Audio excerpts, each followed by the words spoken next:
Till now, we have seen that we can represent a periodic function with time period capital T in terms of sum of sine and cosine functions, and this is what we call as Fourier series.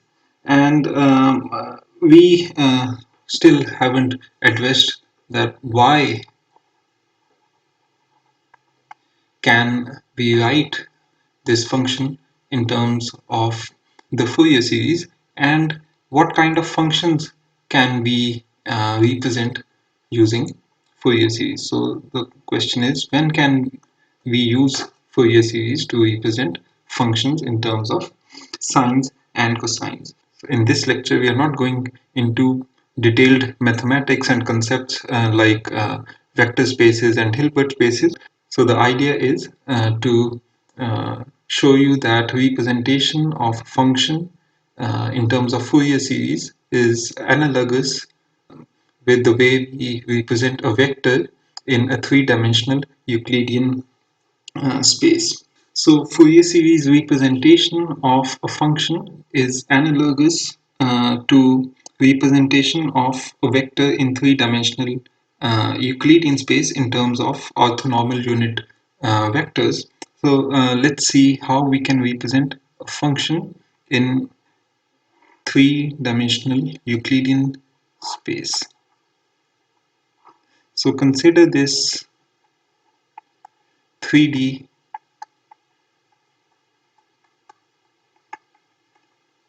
Euclidean space. So here are the three directions x, y, and z.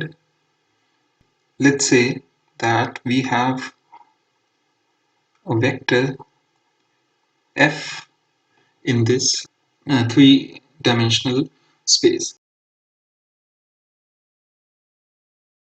In Cartesian coordinates, this vector f can be written in terms of these three numbers a1, b1, and c1, which are essentially the coordinates of this vector in this 3D space.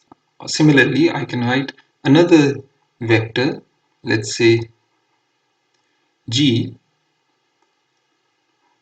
in this 3D space, and let's define it by these three numbers A2, B2, and C2. So these are two vectors F and G, and we know that the dot product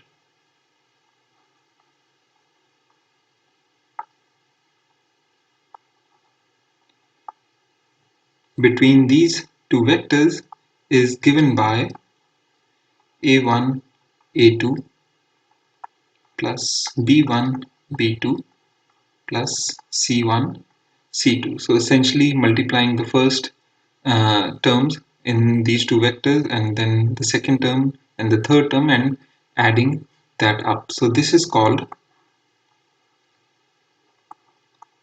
the dot product or the inner product. Now if we take the inner product of one vector with itself and then take the square root of that defines the length of the vector. So in our case, this will be a1 squared b1 squared plus c1 squared, and this is what we call as the null of the vector, and this defines essentially the length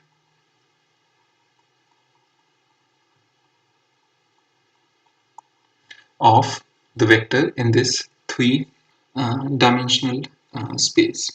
So now if we have a vector space, or in this case we have a finite dimensional vector space, in particular here we have three-dimensional vector space, Any vector in this three-dimensional vector space can be represented in terms of other vectors that are orthogonal to each other. So what do we mean by orthogonality? By orthogonality, we mean that two vectors are orthogonal if their dot product is 0. So in other words, if two vectors are perpendicular to each other, then their dot product is 0, and we say that these two vectors are orthogonal. So let's say that I have this vector f defined in the Cartesian coordinate system by coordinates a, b, and c. So I can represent this vector in 3D Euclidean space as a linear combination of three vectors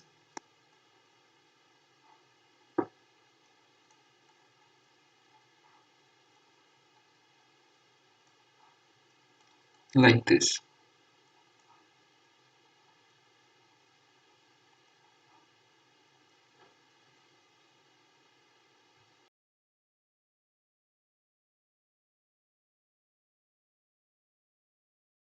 We know that these three vectors are in fact the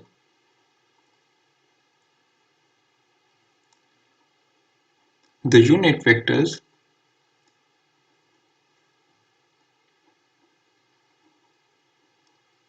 along the x, y, and z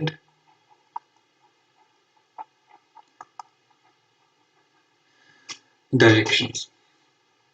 And we also know that these vectors e1, e2, e3 are orthogonal to each other, because if we take vector ei and take its dot product with vector ej, where I and j can be 1, 2, or 3, then this dot product is 1 when I is equal to j, and 0 when I is not equal to j.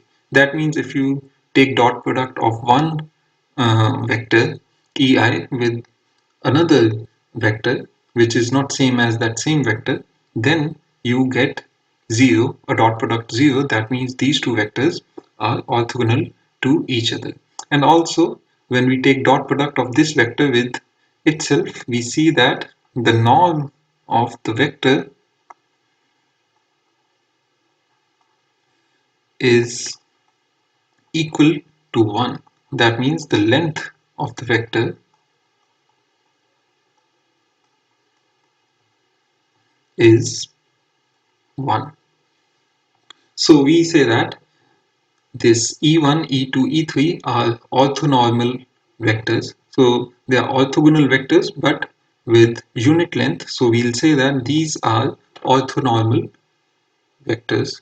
E1, E2, E3 are orthonormal vectors.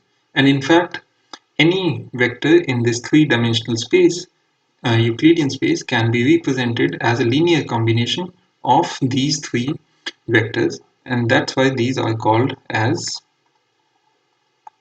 basis vectors. So these are essentially unit vectors along the direction x, y, and z.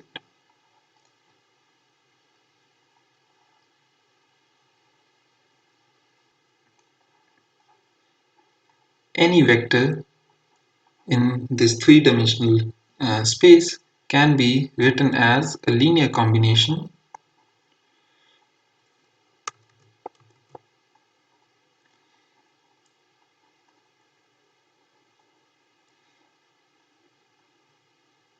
of these three orthonormal vectors.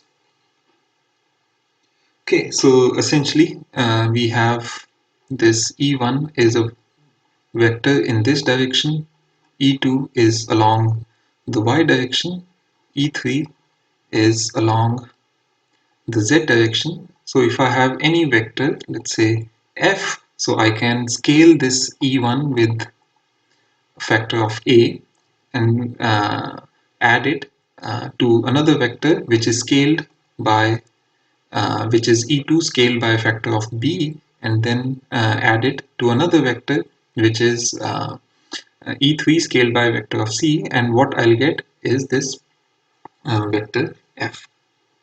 So this is how we represent a vector in three-dimensional space. These coefficients a, b, and c are in fact projections of this vector along the x, y, and z directions, or the directions of these vectors e1, e2, and e3. So in general, this coefficient a can be found by taking dot product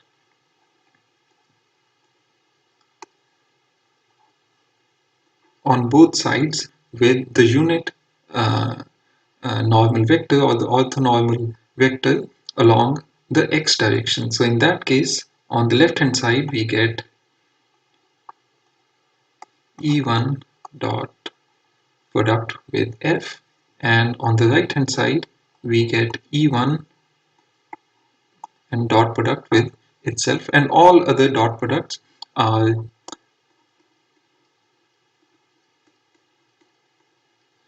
0 because these vectors e1, e2, e3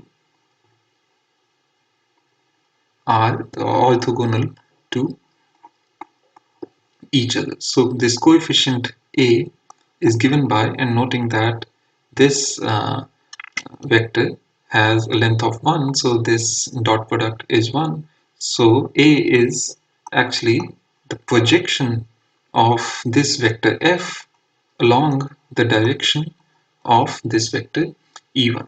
Similarly, we'll get b and c. So A is the projection of this vector f along the direction of E1. So to understand what this projection means, so let's say that I have this vector f and this is my vector E1.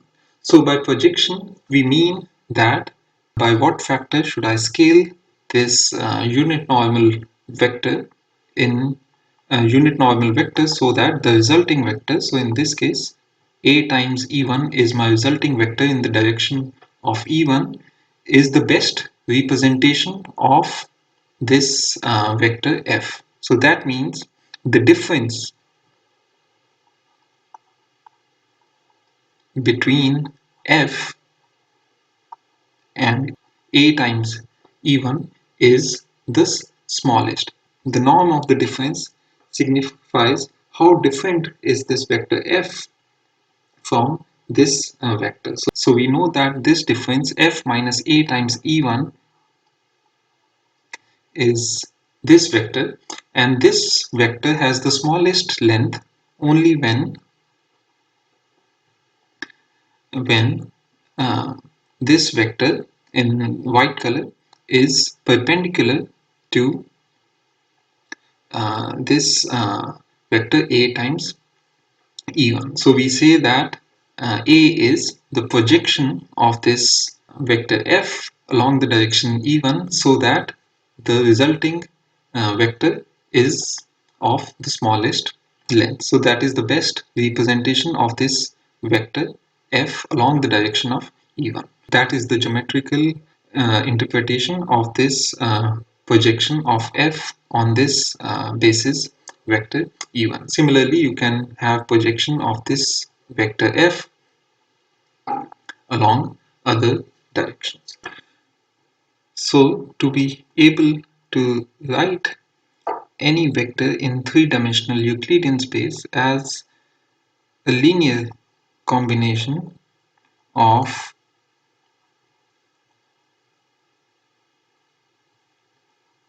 the orthonormal vectors e1, e2 and e3.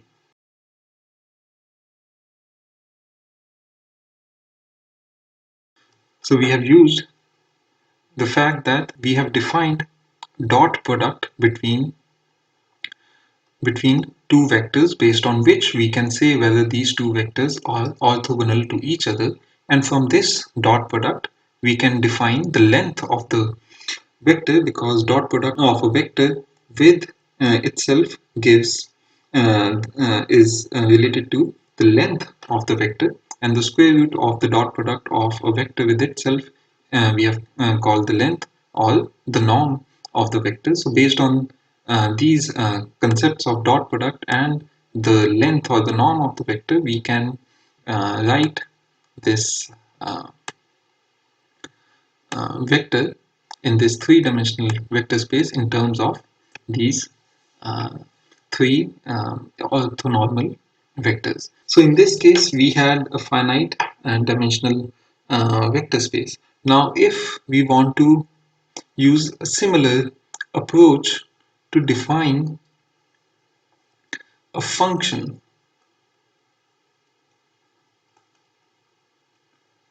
let's say f of t, and this time not in terms of a finite dimensional space, but we'll have to use an infinite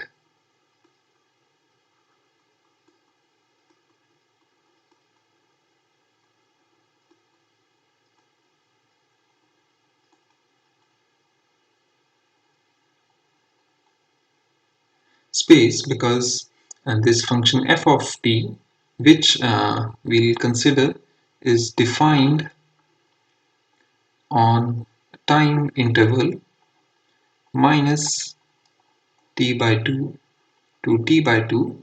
So this function, which can be any function like this, is defined for infinite values of time. So in contrast to how we can define a vector in a three-dimensional vector space using three coordinates a, b and c, in this case we have to define this function at infinite number of points. So that's why we have to work in this infinite dimensional space. So now the point is that I need to write this function as a linear combination of many basis vectors. So just like we for the three-dimensional space, we express the function as a linear combination of three orthonormal vectors. So in this case, because we have an infinite dimensional space, we will have to write this function as a linear combination of infinitely large number of basis vectors, if we are able to do so. That's what Fourier series allows us to do. But for what kind of functions? So for functions which are square integrable. That means, so in our case, we'll deal only with real valued functions, because in experimental science, you'll always get signals which are real valued. So we'll stick to real valued functions only. So by square integrable functions, we mean that functions which we integrate over the time interval minus t by 2 to t by 2, and we take square of this function and integrate these functions over this time interval minus t by 2 to t by 2, and this integral is finite. So for real valued functions, we can simply write this integral as minus t by 2 to t by 2 f of t squared dt. So this integral should be finite, and as you can expect for any signal that you get in an experiment, this property would invariably be satisfied. We can express functions which are defined over finite and time interval. In this case, we have taken it to be minus t by 2 to t by 2, and those functions which are square integrable, we can represent them in terms of Fourier series. But there's one thing that we need to define, and that is the inner product of two functions. So recall that without defining an inner product, we cannot say that two vectors are orthogonal or not. And inner product also allows to define the length of the vector. So that's why we need to have analogous inner product for functions if we wish to represent these functions as a linear sum or linear combination of some basis vectors or basis functions. So in case of functions, we can define inner product. Let's say we have two functions f and g, so the inner product is defined as the integral over the interval over which these functions are defined, which in our case is minus t by 2 to t by 2. So this is f of t times g of t dt. So again, we are just dealing with real valued functions. So for such functions, the inner product is defined as this. So this is essentially analogous to how we take inner product of two vectors, where we just take product of the individual components in x, y, and z direction like this. So instead of having a finite sum, so we are taking product of these functions f and g at every time, and instead of summation we have integration, because now instead of having a finite dimensional space, we are working in an infinite dimensional space. So summation is replaced by integration. So once we have this definition of the inner product, just as we defined the length of the vector in the three-dimensional space, so we can define the length or the norm of the function as the square root of dot product or the inner product of that function with itself. That is square root of this integral f of t squared dt. So we see that we are working with square integrable functions. So the length of this function or the norm of this function would have a finite value. So now that we have defined the type of functions, that is square integrable functions that we are uh, considering, and that we have defined the inner product, and from that we have found the definition of the norm of the vector, we can represent the function f of t in this infinite dimensional space of square integrable functions having an inner product defined by this integral as a linear combination of basis vectors corresponding to this infinite dimensional vector space of square integrable functions. This is analogous to how we have defined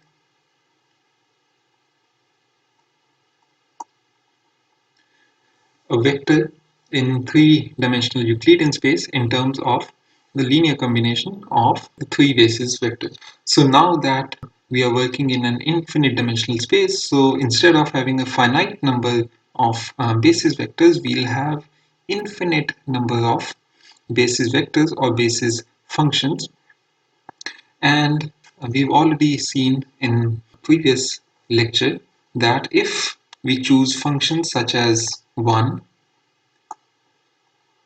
sine 2 pi t over t, cosine 2 pi t over the time period capital T, or in general sine 2 pi n t over t, cosine 2 pi n t over t. So these functions, one and sines and cosines with frequencies that are integer multiples of the fundamental frequency, then these functions are actually orthogonal with respect to each other. So if we define an inner product in this way, so we've seen that if we take product of these sines and cosines and then integrate them over the time interval minus t by 2 to t by 2, then that integral is 0 if we multiply dislike functions, and if we multiply that same function, then you'll get a finite value. So these all functions are orthogonal. So these functions can be chosen as the basis vectors to represent any function which is square integrable and defined over the time interval minus t by 2 to t by 2. This is just analogous to how we define a vector as a linear combination of other basis vectors. The point to note is that these functions, although they are orthogonal, but they are not orthonormal. So if, let's say, we call this function as g, so norm of this function is not equal to 1. So if we want to define orthonormal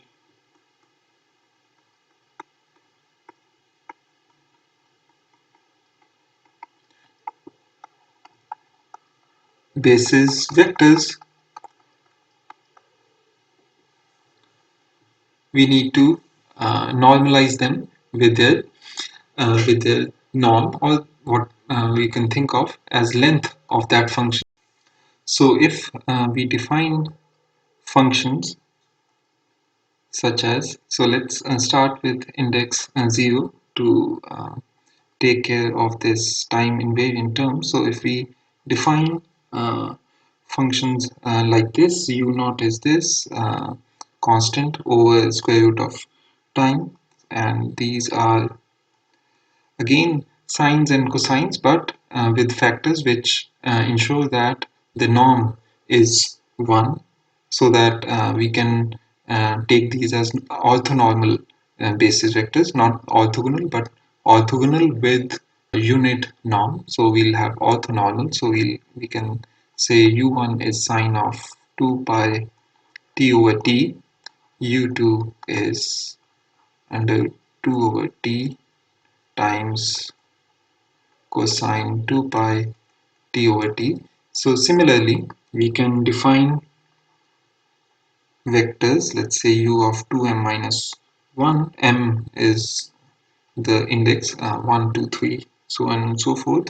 So we have sine 2 pi m t over t, and similarly u2m is under root 2 over t cosine 2 pi m t over the time period t. So we can take these functions u naught, so this is my u naught, u1, u2. So if we take these functions, which are functions of time, as my basis vectors of this infinite dimensional vector space of square integrable functions, then just like I can represent a vector in a three-dimensional vector space, I can write any function that is square integrable over the domain minus t by 2 to t by 2 as a linear combination of these orthonormal basis vectors or basis functions in this case.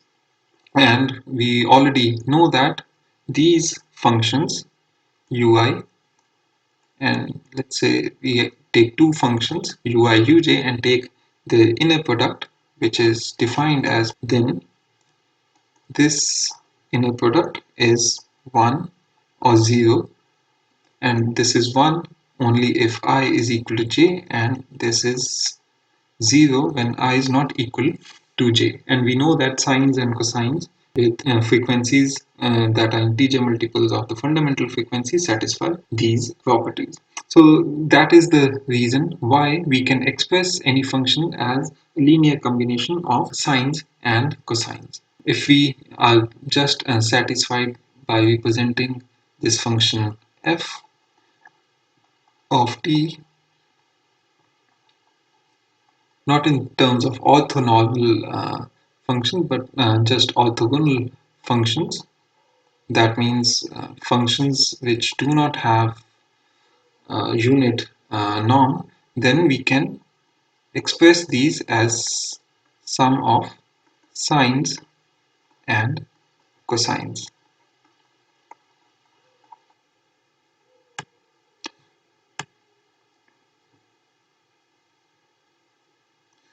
So just like in the case of our three-dimensional vector space, where these coefficients are actually projections of this vector along that particular direction corresponding to the direction of the orthonormal vector. Similarly, these coefficients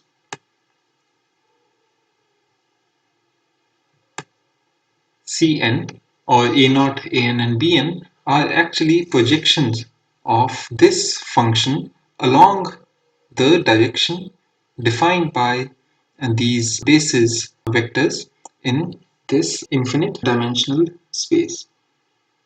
So, to summarize, what we've seen is that a function which is square integrable. So, we have defined the class of functions for which we are writing Fourier series. So, functions that are square integrable can be represented in terms of Fourier series, and this expansion can be thought as analogous to how we define a vector in a finite dimensional space. So in the case of functions, we are working in an infinite dimensional space. So we have, instead of having a finite number of orthogonal basis vectors, we have infinite number of those basis vectors, and these coefficients or the coefficients of the Fourier series are actually the projections of this function along the directions defined by these basis vectors, which are these functions which are orthogonal to each other. And recall that to define what do we mean by orthogonality, we had to define this dot product, and we know that sines and cosines are orthogonal to each other on the basis of this definition of the dot product or the inner product.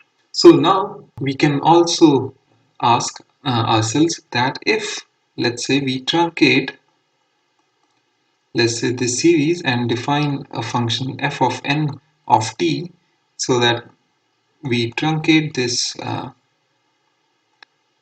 Fourier series to, let's say, n terms.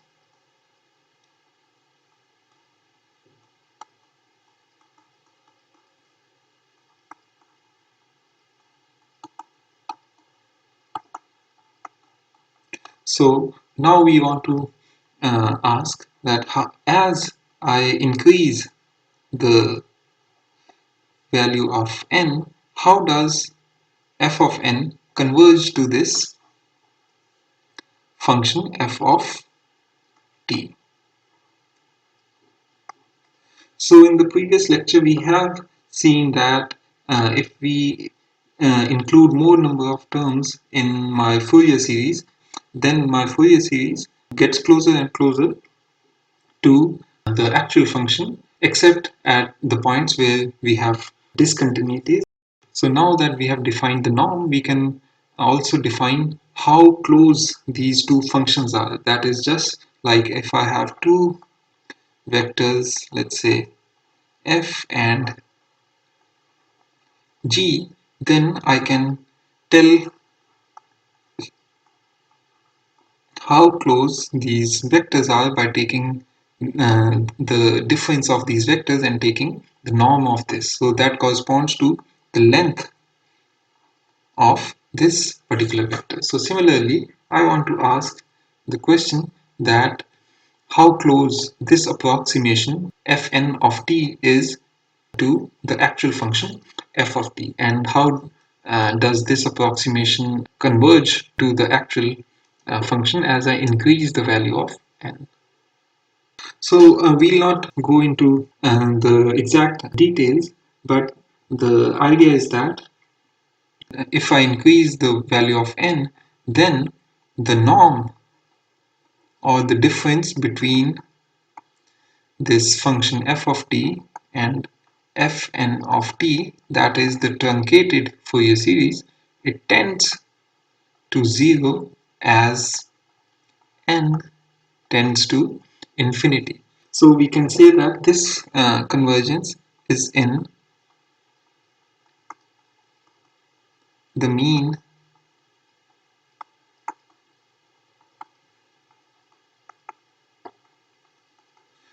square sense. So square because if you recall the definition of the length of this function or the norm of this function, so we take the square of this function and integrate over this time interval and take the square root of that. So this is how the difference goes to 0 as n tends to infinity. So even though Fourier series might not match the value of f at a particular point, but if we find the length, that length tends to 0 as we keep on increasing the number of terms. Another thing to note about Fourier series is that because these coefficients an, a naught, bn, or in general over here cn are projections of this function along these directions for a given number of terms, these coefficients, these Fourier coefficients, give the least square approximation to the actual function. So that means the, the Fourier series, let's say truncated to n terms, gives the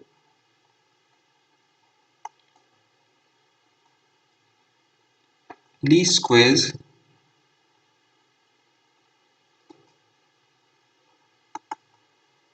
approximation to the function f of t.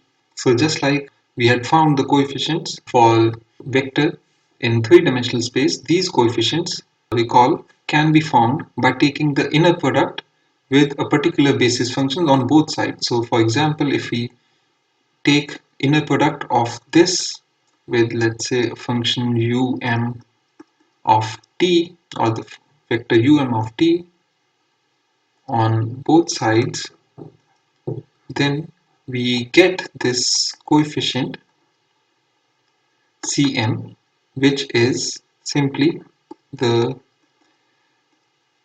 inner product of this function f of t with this basis vector of t, and we note that in case we are using orthonormal vectors, the inner product of that basis vector with it itself will have a unit value. So essentially the coefficients of the Fourier series are the projections of this function along these directions, and these projections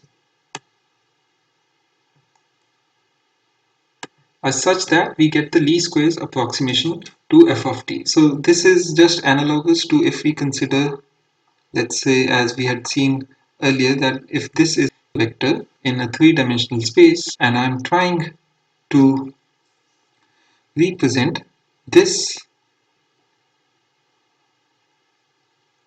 with, let's say, another vector which is, let's say, a times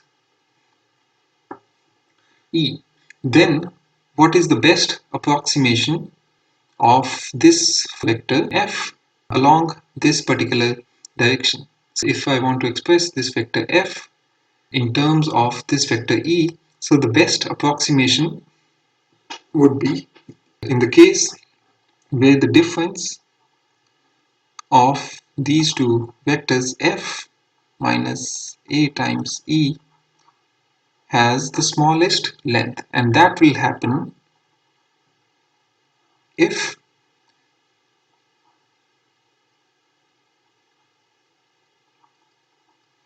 this difference vector is perpendicular to this vector. So we'll say that A is the projection, and if we take the projection of this vector f on E, then this coefficient A is 1, which minimizes the error between f and this vector A times E. So similarly, if we take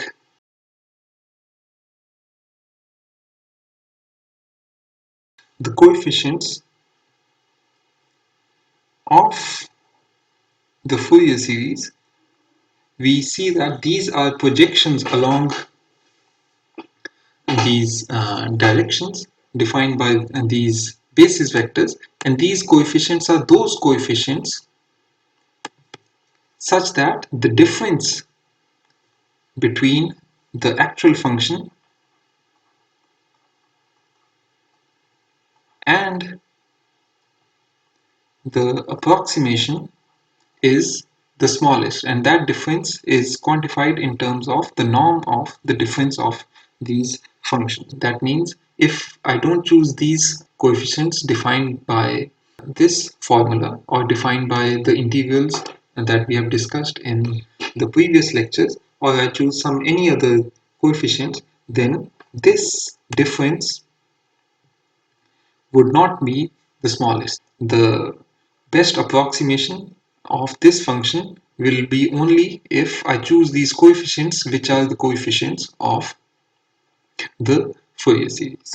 So this is how Fourier series representation is analogous to how we represent vectors in three-dimensional Euclidean space.